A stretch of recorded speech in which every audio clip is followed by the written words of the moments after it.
philosopher, so those are things I would certainly encourage questions on, but everything is on the table here, from poetics. I am a working poet myself, and poetics is something that's dear to me. History here, which we hope to go over. I hope not to bore you, though, but history is very important because history is the substance out of which politics occurs.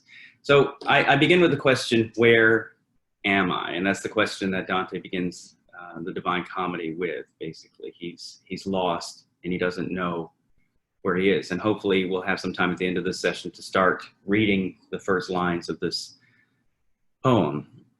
In the middle of his life, he wakes up, in the middle of our life, actually, he wakes up lost in a dark wood.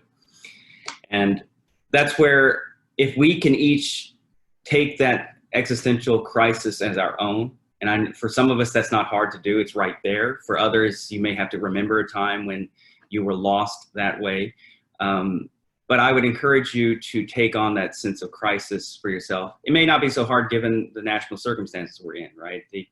The unprecedented pandemic conditions and the unprecedented test of conscience that well, it's not unprecedented, but it's a test of conscience when it comes to our original sin of slavery here in America. These are times where we are at stake, at least as a nation. And I think it is very important for us to have a guide like Dante to lead us through these dark times. So if he had written after St. John of the Cross, I'm sure that he would have added to his overlapping structure the question of the dark night and how St. John goes about that, but that was yet to come. I would propose to you that he is giving us some sense of what the mystics call the dark night of the soul. And there's at least two modes here. There's the just being lost in life. Just, what am I doing? How did I get to where I am? You could even be in a position of relative comfort and still say, if you're alive, if you're awake, you say, what am I doing? What's this all about? And that's what the Divine Comedy is going to talk about. We are pilgrims. That's what Dante takes from as a kind of basic anthropological given from his Christian and Catholic understanding, that we are pilgrims on the way, in via. They have the status viatoris. We have the status of pilgrims. And so Dante, the pilgrim, that's the character we'll call the one who the poet describes, walking along behind Virgil at first. Dante, the pilgrim, stands in for each one of us as pilgrims. The pilgrimage that what had to wake Dante up had to do with several catastrophes in his life. First was, well, you could go all the way back. He lost his mother when he was 8. So Dante was born in 1265. At the very end of the high Middle Ages, the great efflorescence of scholastic and medieval civilization. And when he was about 8, his mother died, Bella died, and this obviously would have a profound effect. And I think around 16, his father died also. So this was a very difficult set of circumstances. However you want to psychoanalyze it, he met at the age of 9 this girl named Beatrice. And that encounter literally changed his life. He would later write an account of his love in, you may have heard the Vita Nuova. Most recent scholars call it the Vita Nova as the Latin instead, but it's the new life. So Dante is trying to grapple with after the death of Beatrice. So he loses the people he loves. Beatrice dies, I believe, in 1290. Yes, in 1290, Beatrice dies, so that at 25. And Dante writes the new life as a way of trying to work through what Beatrice means for him. And he's never going to be done doing that work. You'll see it because the Commedia, the Divine Comedy, is actually only completed a few months maybe before his death in 1321. So his dates are 1265 to 1321. So these are early disasters, the death of those he loves. He becomes a participant in the poetic life of the city. The first ambition he has really is to be a great poet, and he's very self-assured. He'll put himself in the rank of Homer and Virgil. I mean, you'll see it right off the bat. He is not modest, and he shouldn't be. He is, as they say, il poeta. He is the poet, the great one. So it's not often the case that someone who is so self-assured is vindicated, but he was supremely vindicated. So he, as a teenager, writes poetry in the troubadour tradition as it had come from Provence, the area of southern France where romantic poetry first developed as a kind of answer to chivalry of northern France, a way of inverting those power relations and making the woman the one who has the social power. By this tradition came to Italy by way of Sicily, the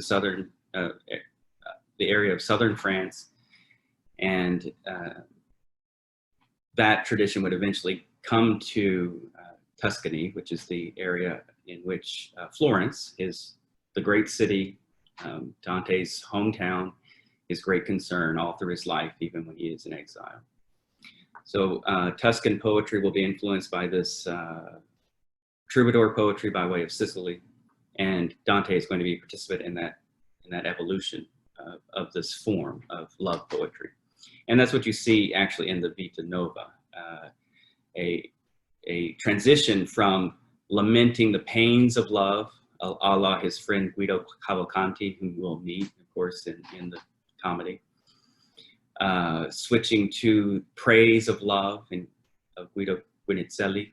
And then finally, even by the end of this youthful work, of the new life, he's going to move on to talking about this personal love in terms of the most grandiose canvas, putting that personal love on the most grandiose canvas.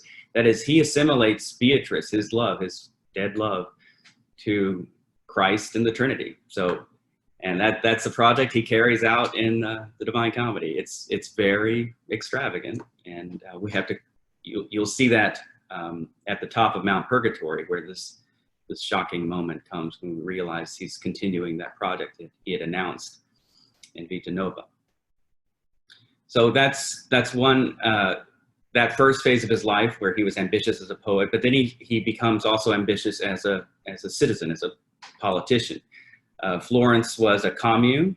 It was a Republican, little R Republican polis. And unfortunately, for for almost a century, it had been riven by factional strife. Bloody factional strife, like the kind we read about in Romeo and Juliet, right, in the city of Verona. This was actually an epidemic in the northern city-states. And that those forces within these Italian cities of the north above the papal states of the center of Italy, and the more monarchical setup in the south.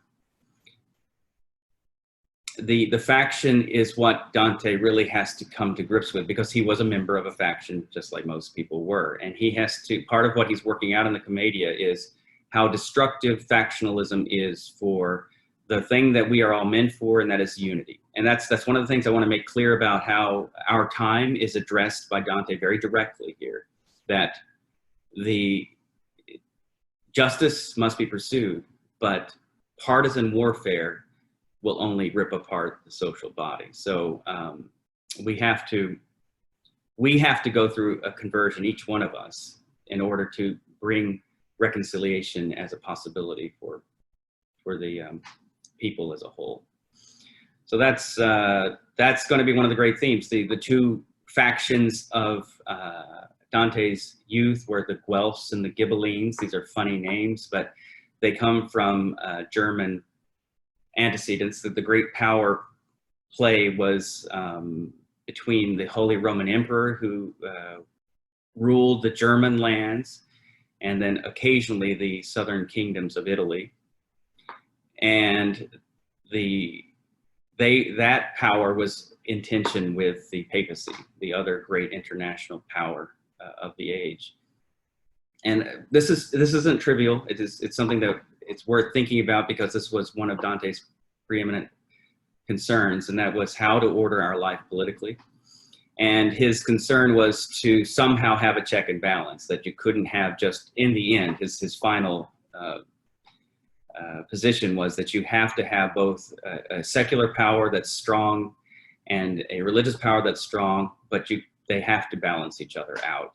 And so I think of that as a fundamentally little R Republican kind of sentiment, but he could only realize this through an imperial agenda, that is, an agenda that would align with the Holy Roman Emperor. So even though he came up as a Guelph, his family belonged to the Guelph party, which was aligned with the papacy, in the end, he would become, there's a lot of qualifications here, but if certain of the detractors of Dante say that in fact he is a crypto-Ghibelline, that is crypto-imperial, that would be true.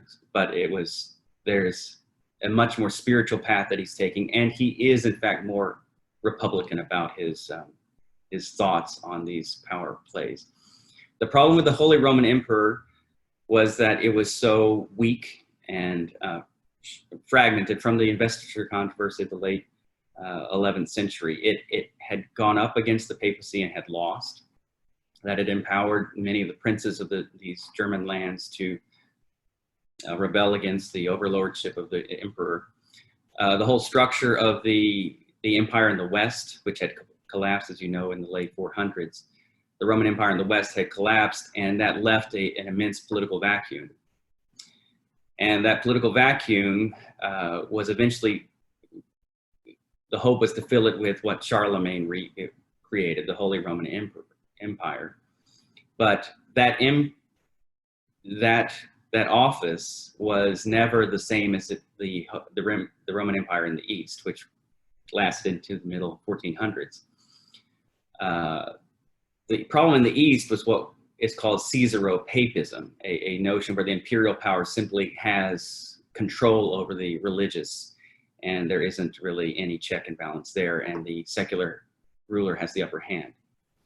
In the West, you have the Pope, and there really was no other international authority. The Holy Roman Emperor, such as whenever a plausible candidate arose, was only ever an emperor-elect until the Pope anointed him. And so the Pope still had, so it was a papal theocratic setup in the Western lands. So what Dante wants is a balance of the two, instead of having either the Western way or the Eastern. In any case, when for good reasons, the papacy wanted to fight the empire had gained the ability to invest the bishops of the church with the signs of authority. So the power had gone back and forth. The church resisted that, but in doing so, actually got into the power politics of the time and broke the power of the Holy Roman Emperor. The last great Holy Roman Emperor was Frederick II in the early 1200s, and he died excommunicated, and that meant that there really wasn't a good plausible alternative to papal power, except, and this is a very interesting story, and we'll see it in the comedy, the power of France as an incipient nation state with great monarchical force. And so the Pope and the Angevins, the Angevin line of the Angevin branch of the Capetian dynasty, will be supply the soldiers that would fight the imperial troops in the 1200s. So I know that's a lot, and there's a lot more details actually to go there, but at first, Dante's family belonged to the Guelphs, and so that was a broadly papal-aligned party. The other thing to note here is the socioeconomic basis here. Ghibellines tended to belong to the nobility, the aristocracy, and the the Guelphs tended to be the new money, the mercantile, the popolani, which were the artisans and the shopkeepers. And Florence was a rising power in the wool trade, and attendant to that was also a great banking power. So that was already happening. In the next century, you would see the Medici, obviously, ascend into those businesses. So you have these class divisions between the Guelphs and the Ghibellines. The funny thing is that Dante is married into the Donati family, which is the leading Ghibelline family. So that's fascinating in all kinds of ways. It's a minor branch of the Donatis, but the Donatis were the big ones in the Ghibellines. I'm sorry. No, I've got to back up a little bit. The factionalism in Florence was so crazy that after the defeat, the final defeat of the Ghibellines at the Battle of Campaldino in 1289, at which Dante fought, the Guelphs were dominant, but they split into two factions. And the other faction, the other Guelph faction that the Alighieri's, that Dante's family didn't belong to, that's the family that he married into, the Donati. So the black Guelphs and the white Guelphs. So after you have decades of struggle between the Guelphs and the Ghibellines, but then when the Guelphs finally win, they split into two factions, the blacks and the whites. And it kind of replayed itself that the black Guelphs aligned still with the papacy, and then the white Guelphs aligned more with the imperial power, such as it was. Often this was because they were trying to vindicate a more republican manner of self-government as opposed to more seigneurial, which is what would eventually happen under the Medici, right? Where it had the forms, the republican forms, but not the republican substance. In the setup that eventually was created, and this was partly empowered by a piece of legislation in, I think, 1290, the Ordinances of Justice, which allowed some nobility to participate in office. Previous to that, the nobility had been pretty much kept out. This was part of the Guelph agenda, right? Kept out of the ability to participate in the republican structures, the councils and so on. But in 1290, that was relaxed some. Dante's family, the Alighieri, they belonged to the minor nobility. So he was, because of that legislation, able to enter into one of the guilds, the Guild of Apothecaries, and by entering into a guild, you're able to enter into the political life of the city. So he eventually ascended all the way to the height of the government of Florence, which was a structure at the time called the priorate, where you had 6 priors elected to serve as the executive for 2 months. And so in 1300, in the summer, Dante was one of those 6 priors. So that was the top. It was like being a consul in Rome, right? So, but unfortunately, that was the prelude to disaster. Why that's important to recognize when this happened, Dante sets the Divine Comedy in 1300. Actually, he sets it before he's elected to the priorate. So that's something for us to think about, that he's lost even on the eve of his greatest worldly glory in his lifetime anyway.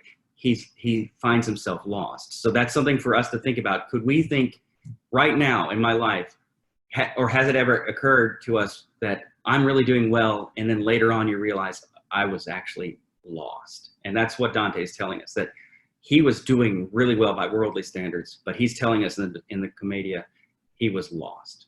So that's one of the things for us to think about. So I'm trying to do this without my notes, so I'm sorry if it's a little scattered, but this actually I think is tighter than if I go to those notes. In late 1301, the Angevin papal axis was able to overcome the white Guelphs, and Dante was sent as part of an embassy to the Pope to try to alleviate the threat of white Guelph destruction. He was detained in Rome, and while that happened, Charles of Valois, part of the Angevin branch of the Capetians, the brother of Philip the Fair, and I'm always going to say it, if I say that name, Philip the Fair, ironically named because he was a brute, but the brother of Philip was in Italy to try to vindicate his family's claim to Sicily, and entered into Florence. And by having his troops there, the Black Welfs are able to have a coup d'etat. So in 1301, the Black Welfs win. Dante's in Rome, he's detained there, and in early 1302, he's sentenced to exile for the rest of his life. And later that sentence is, so his property is forfeit, and later the additional penalty is added that he will have to be burned at the stake if he shows his head. Well, actually later it's also changed to decapitation. If he shows his face in Florence again, he's going to be killed. And indeed, even though he was still part of military machinations to get the white resistance into, that's not the right thing to say right now, the white Guelphs were trying to assemble a military alliance to get back into Florence. And Dante was part of those machinations for about 2 years.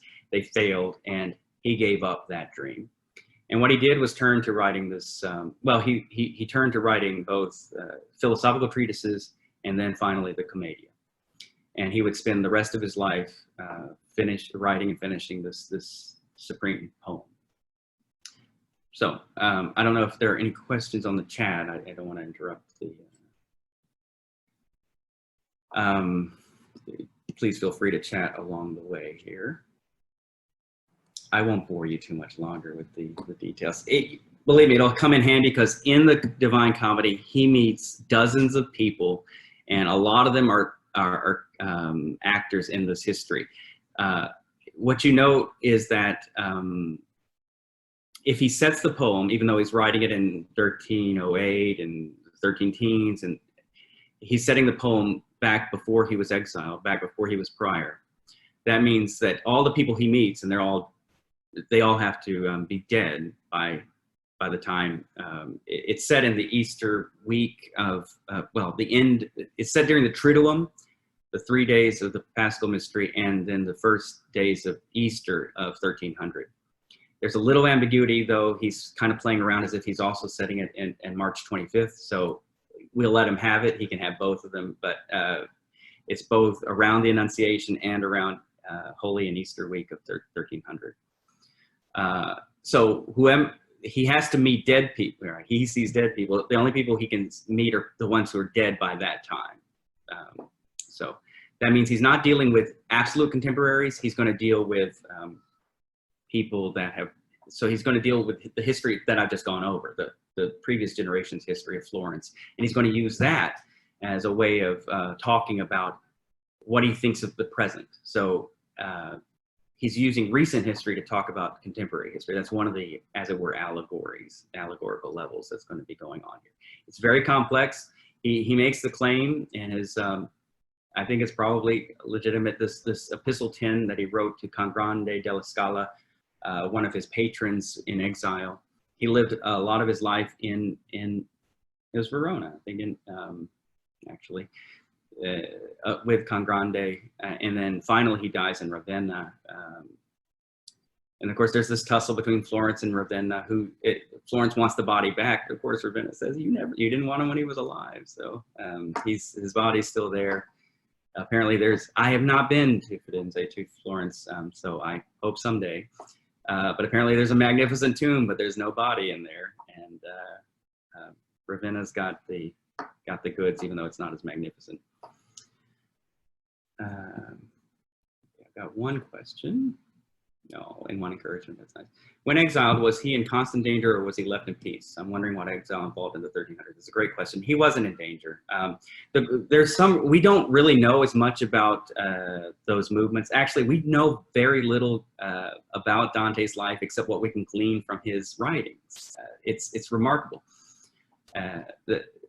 But from what we know, so did he go to Paris? That was one thought, is did he travel to Paris during his exile? We don't know, but there are hypotheses that he traveled a lot, but he was not threatened in exile. Presumably his family joined him. We don't know for sure. He had, so he married into the Blackwell family, the Donatis, Gemma Donati, and they had, it seems, again, nothing's quite sure, but he seems to have had 3 sons and a daughter. And significantly, that daughter, and this speaks to the question of whether because literary critics always have to make trouble. People want to, there's some critics who want to say Beatrice is simply a literary figment. I find that actually absurd on all kinds of levels, but whatever. It's writing, literally writing another woman out of history, but I find that abominable. But the daughter actually went into a convent and took the name Beatrice. So that's interesting to me. It seems to indicate some kind of reality. It's good.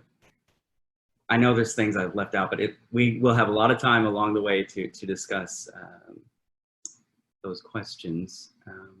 Okay, so as far as the poem itself, if you want to think about the three great canticles, is the English word we use, the Canticles, Inferno, which we translate hell, but it just means the underworld. It's what's below. Now, who was with Dante in exile? That's a good question. We presume his family joined him in exile. We don't know really much about that. So the three great divisions, you're going to notice three. The number 3 is everywhere. In Vita Nova, the number that's everywhere is 9, but that's a multiple of 3 that's relevant. 3, actually, it's 3. It's hyper 3, right? 3, 3 is. So that's one way of identifying Beatrice with the Trinity.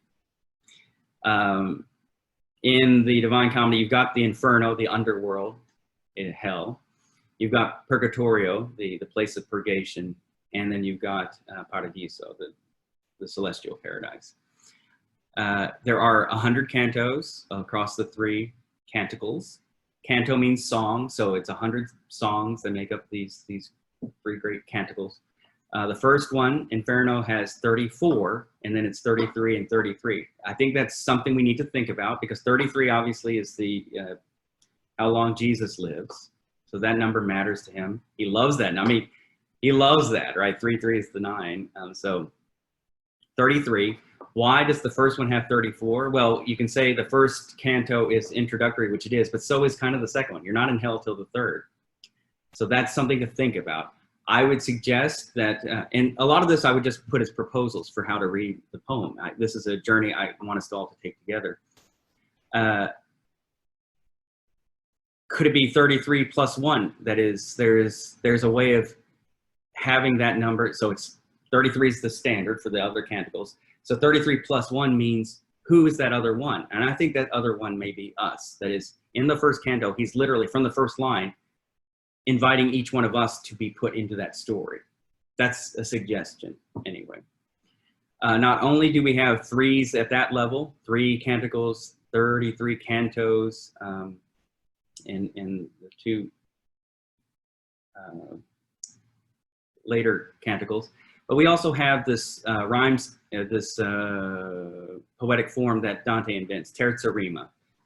So, T-R-Z-A, terza rima. Now, I would like help trying to understand that, frankly, because it means 3rd rhyme, and that's not exactly, I've thought about this a long time, trying to understand why is it called that, because it's not exactly, anyway, the rhyme scheme is this.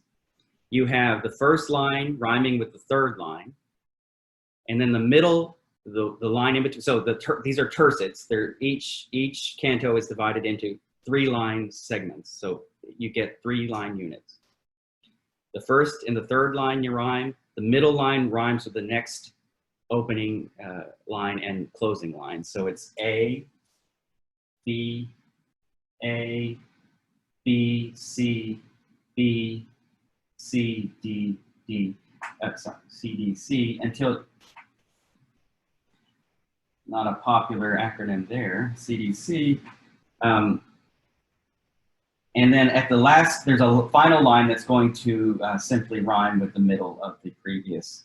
That's how he closes it. So there's going to be a double rhyme there. These are hendecasyllables, the Italian correlate to our English iambic pentameter, which is our basic metrical line, ba-bum, ba-bum, ba-bum, ba-bum, is hendecasyllable. That is, it doesn't have a necessary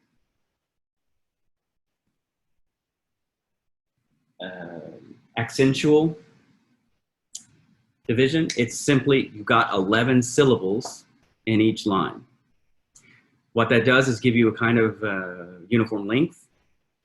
To get that number, you're going to see, if you look over at the Italian side of the page, you're going to get elision between any vowels next to each other will be all together, and it can go over 3 separate words too. So whether we pronounce it that way is one thing, but it counts as one syllable. And the rhymes, another note about the rhymes, it's not just, some people will say, well, it's easier to rhyme in Italian than in English because most of the words end in vowels. I mean, that's certainly true. Rhyme is very hard in English because English is rhyme poor. But it's not as easy as it sounds in Italian because, in fact, the rhyming there, unlike in English where you don't necessarily have to follow this rule, in Italian, you basically have to have both of the last 2 syllables be the same as the line that you're rhyming with. So it's not just one syllable. That's partly because the last syllable is usually what we call a feminine ending. It's a downbeat. It's so I'll just read the first line, right? Nel mezzo del cammin di nostra vita mi ritrovai per una selva oscura che la diritta via era smarrita. So vita and smarrita. So it has to be not just it has to be vita, but it's vita, that is you're going up and then it's coming down. Each of the lines basically ends on a weak ending. So vita, oscura, smarrita, dura. Okay, so the rhymes have to be 2 syllables long. And I'm very happy to talk about poetic form anytime you want to do that. I think that probably sets up that. The Tuscan dialect is so important for modern Italian. It's much closer. This Italian is his Tuscan is much closer to modern day Italian than Chaucer's English certainly is to modern day English. So it was meant to be popular. And this was partly a reflection. He would stick to Latin, which only the nobility, well, not even that. It was the church and certain of the nobility who could read Latin. But the language that people used and the language that was part of the surging form of commercial life, which is what made Florence such a powerful city, that was in the vernacular. And that vernacular was not just spoken. If you're gonna have merchants, you have to have people who have numeracy and literacy. You've got to be able to keep records. So there was a massive expansion of vernacular literacy around his time. So if he was going to be a popular poet and he wanted to be, he wrote in the vernacular. So, and he got his audience. People, and indeed, they started commenting on the poem right away. In fact, one of his first commentators is one of his sons. And that's another fact about this poem that you're going to notice. No other work that I know of has this kind of intense glossing. That is, on literally every line of the poem, you can find an immense amount of commentary. Only the Bible has that history where you can look at every line and find a huge amount of glossing. So that's part of the experience of reading the Divine Comedy is having to deal with looking at notes, unfortunately. Now, if you don't have time to do that, honestly, just read the Hollander straight through. You'll get lots out of it, and we can go over certain questions. But if you have time to read through some of the Hollander notes, it does add a lot. So I would just say, enjoy it as much as you can. Please try to read it. If you don't read it with the notes, it's not that much, right? I mean, for a poem, it's huge. It's 14,233 lines. It's a lot of, each canto has about 140 lines, but it's a very readable poetry. So with the Reformation, well, especially with the Enlightenment, that worldview just didn't make sense anymore to people. So it was too jarring to the sensibility. What I would like to say, I know there's many Catholics here, but not all. I'm a Catholic theologian, and I'm not going to shy away from answering those questions. I love dealing with those questions. But I would really like to urge that even those who do not have the Christian faith, this poem, I really do believe supreme because it's so human. I think it's also true in all of that, but I think it's human. And I would ask those who do not share the same faith that he has to allow yourself to play along, because in fact, he's going to ask all of us to play along. One of the, as the the old Dante chestnut goes, the supreme fiction of this work is that it's not fiction. He's going to avow at several points in this work that he actually went through this experience. Now, all of us just have to give that to him, even if we don't, I mean, obviously we don't think he actually saw what he saw. We don't think he actually took this trip, but we have to give it to him. So I would say that everybody, Catholic or not, has to give Dante a lot in order to play along. But I'm going to tell you, it's worth playing along. Well, I've eaten up a lot of time, and there's still more things I could say, but there's 6 more sessions. So are there any other questions that you'd like to bring up? Oh, one thing else. This is the other shocking thing that he does. He in his letter to Con Grande, which again, it's not necessarily authentic, but I believe it to be, he's giving an exegesis of his Paradiso, but also of the work as a whole. And he says, and this is interesting because there's this great political philosopher named Ernest Fortin, and I think he has a book on Dante, and he writes this: the trouble with this view of the Paradiso, he calls what Dante does the Dantean inversion. Whereas in medieval theology, the material world is seen as an image or reflection of God's manifold perfection. And he quotes Romans 1:20, that the invisible things of God make clear the nature of God. In the comedy, the opposite is the case. The world to come functions as an image of our world.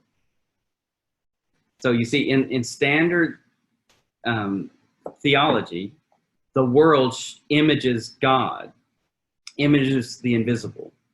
But here, the invisible, where Dante is journeying, the hell, purgatory, and heaven are invisible. The invisible images this world. So that's the inversion. And that's a very important point to take seriously. He's doing something weird. And then to quote Dante's letter to Con Grande, the poet's overall aim is to, quote, remove those living in this life from a state of misery and lead them to a state of happiness. Accordingly, his poem has 2 meanings, one literal and the other figurative or spiritual. Taken literally, its subject is the state of souls after death. Literally, if you break through into the afterlife, you find these worlds. Souls are either in hell, they're in purgatory, or they're in heaven. Taken figuratively, and we may assume that the figurative sense is the higher of the two, its subject is the human being, quote, earning or becoming liable to the rewards or punishments of justice through the exercise of his free will.